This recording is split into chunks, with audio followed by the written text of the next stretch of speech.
Assalamu alaikum, dear viewers.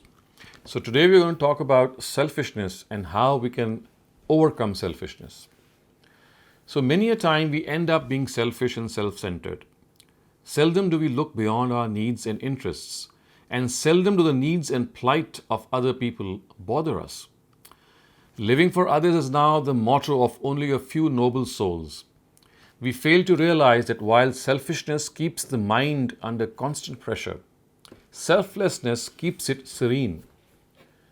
Instances of our selfishness are at times subtle and at times they are blatant.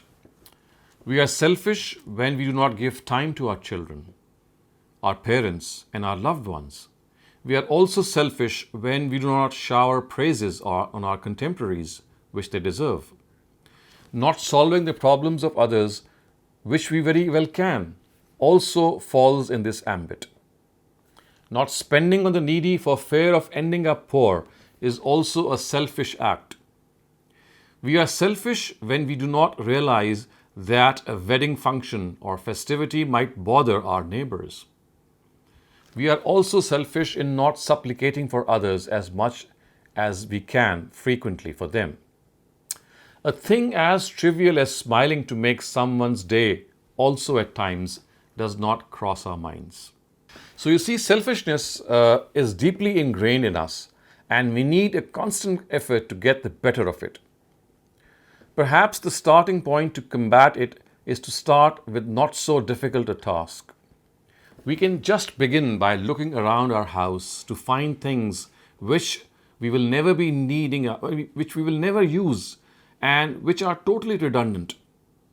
So experience shows that if one looks with such an eye, one ends up with loads and loads of such things.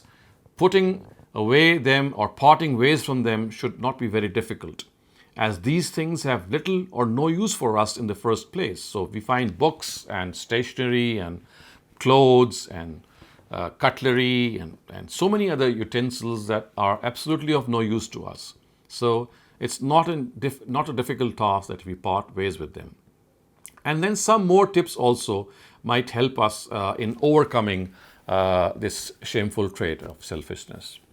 First, we should stop taking credit for good deeds that we do and in fact hide these deeds from others, thinking that God knows them and He will duly reward us. So confining our good acts to ourselves and to letting them remain between ourselves and God. The second thing that might help in this regard is that we should take up some voluntary work and try to spend time, effort, and our skills for other people. So this is something which will inculcate selflessness and do away with this trait of selfishness. Thirdly, we should save money every month, especially to use it for the welfare of the needy. This money should be over and above the designated amount God has imposed on us. So should not be just the zakah. It should be over and above that amount that we can save and put it in a particular place and then use it whenever it is needed. A fourth suggestion in this regard would be that reading inspirational stories of selfless people and spending time in their company, if one is lucky enough to have them around, it does help a lot. And the fifth measure in this regard is that there is a selfish motive to become selfless, and that is we can forget our own pain if we become selfless. When we live and work for others, it makes us see how better off we are than so many other people, and this makes us thankful and satisfied soul. So you see, in order to appease ourselves, in order to make us realize the pain of other people and forget our own pain, we have this motive before us that we should become selfless so that we can forget about selfishness.